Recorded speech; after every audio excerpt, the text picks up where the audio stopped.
Segunda parte da reportagem sobre os doces dos engenhos de Pernambuco. Agora a gente mostra outros quitutes saborosos, fala da influência africana na cozinha regional e visita fazendas de encher os olhos. Relíquias da história e da cultura dos canaviais. As marcas do ciclo do açúcar estão presentes ainda hoje na paisagem pernambucana. No engenho Jundiá, município de Vicência, na zona da Mata Norte, uma linhagem de senhores de engenho ocupa as terras desde 1750.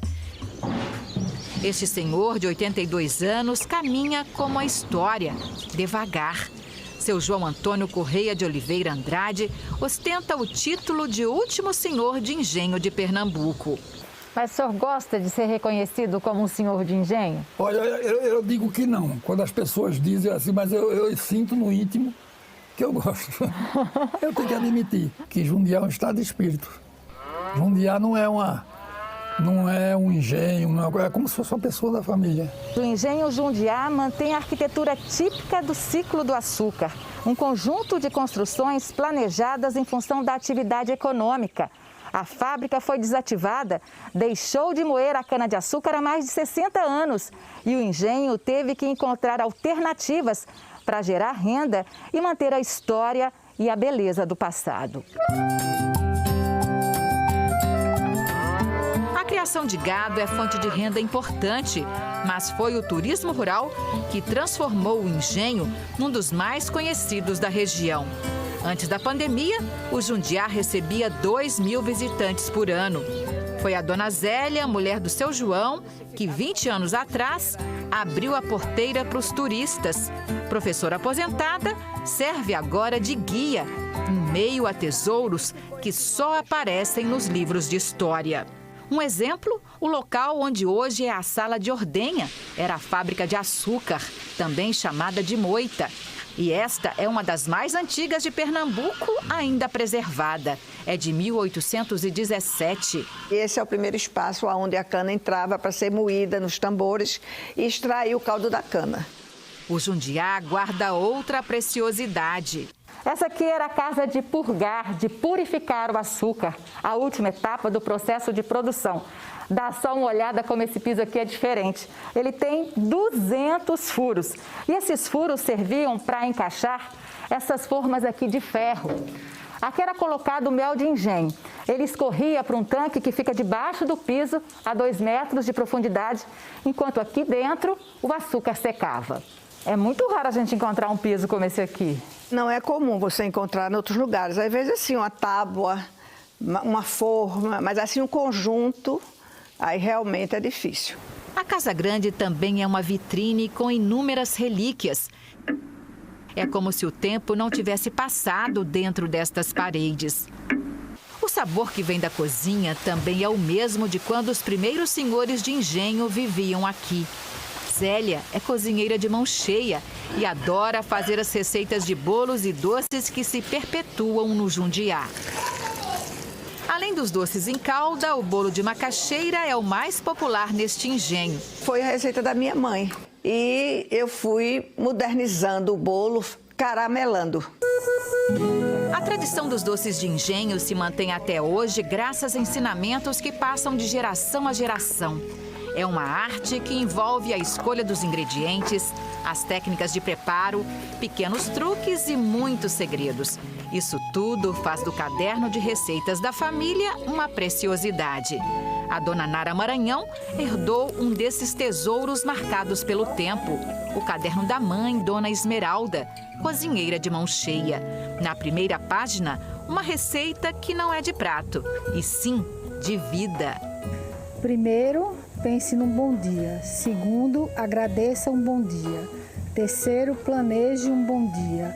Quarto, ponha o que é bom num bom dia. Então essa receita vale para todo mundo. Justamente. Dona Nara escolhe as melhores receitas para anotar no caderno, que prepara com letra bonita e paciência. E só vai passar adiante as receitas testadas e aprovadas pela família. Eu vou ver se eu consigo escrever para todas as netas. São quantas? São 6. O caderno da dona Esmeralda, mãe de dona Nara, já tem herdeira.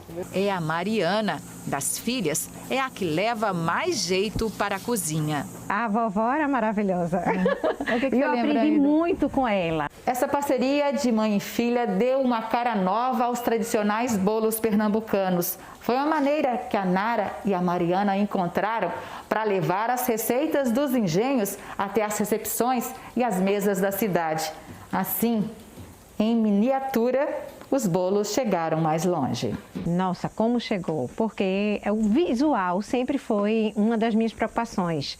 É a necessidade de mostrar o tradicional com a nova roupagem. A história da família Maranhão está ligada ao engenho Coeirinhas de Nazaré da Mata. Algumas receitas ainda são preparadas à moda antiga e dá trabalho transformar em doce uma fruta tão azeda como a laranja da terra, por exemplo. Vai se usar só a entrecasca.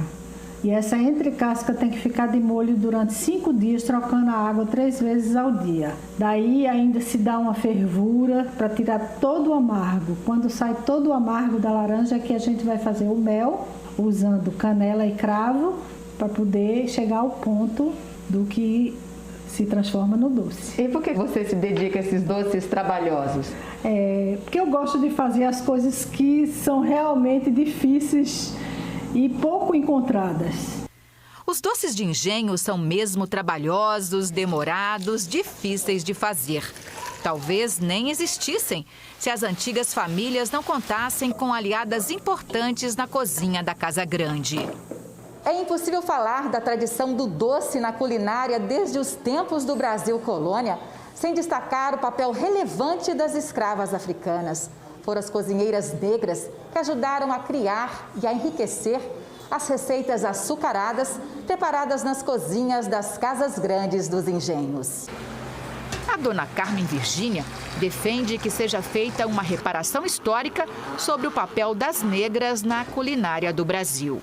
Todas as cozinhas tinha sempre uma mulher negra, né, atrás do fogão. Tinha sempre essa mulher que cozinhava bem, né, que era escolhida a dedo para poder estar dentro da Casa Grande. Eu acho, inclusive, que muitas receitas se perderam porque não teve quem documentasse, porque é também sabido que poucas sinhás sabiam escrever, né? Os negros escravizados também participaram na criação de pratos. O coco, por exemplo, passou a fazer parte de muitas receitas, substituindo as amêndoas portuguesas ou o leite de vaca, porque a criação de gado era pequena. Na época, a forma ancestral de se ensinar era de você pegar uma fraldinha desses panos fininhos e ir espremendo aos poucos, extraindo o leite de coco. E ali saía um caldo, né? Bem substancioso, bem branquinho, e essa era a forma ancestral de fazer leite de coco. O leite de coco e o milho cozido eram a base do munguzá, uma iguaria africana mais conhecida como canjica em algumas regiões do país. Era o alimento importante na senzala e também um meio da pessoa escravizada conquistar a liberdade. A venda dos doces de tabuleiro permitia que as negras juntassem dinheiro para comprar a carta de alforria. Quando no final do dia a sinhazinha dava aquela moeda para a ama de ganho, para aquela escrava de ganho, né? Dava aquela moedinha, ela não gastava aquele dinheiro, ela guardava. E com aquele dinheiro ela comprou sua própria alforria, comprou a alforria de um filho, de um sobrinho, e foi assim que gerou toda a comida de rua, né, com as comidas de tabuleiro, com os quitutes, né, dessas mulheres negras. Levados pelas famílias que se mudaram da zona rural, os doces de engenho chegaram às cidades.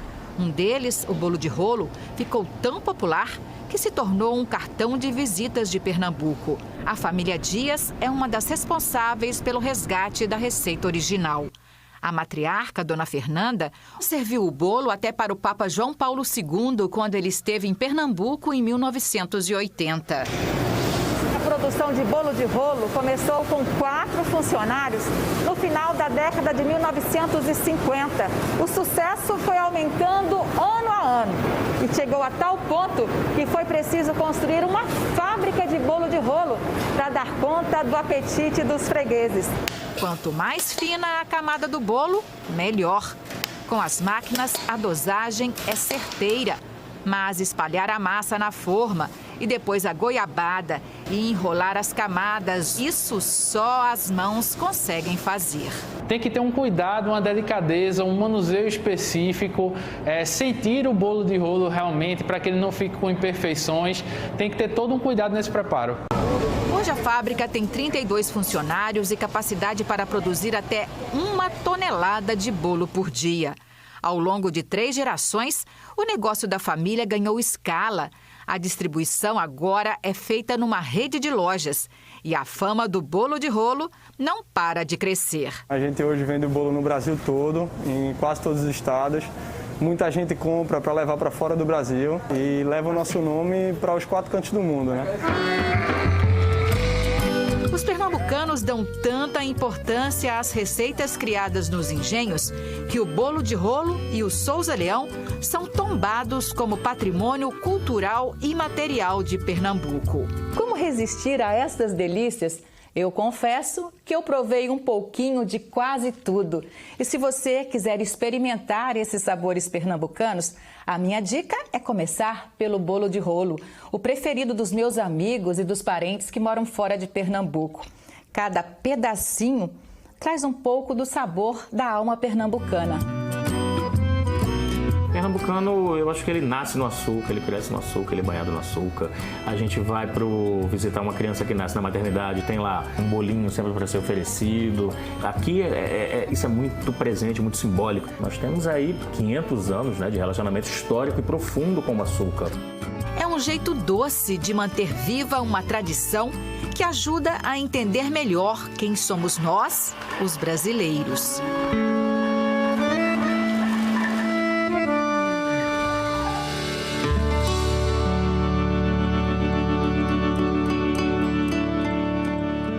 Se você, como eu, ficou aí morrendo de vontade, as receitas desses doces de engenho estão lá no site do Globo Rural. Tá tudo explicadinho. Vale conferir. E o Globo Rural de hoje termina por aqui. Bom domingo! Bom dia e até a semana que vem.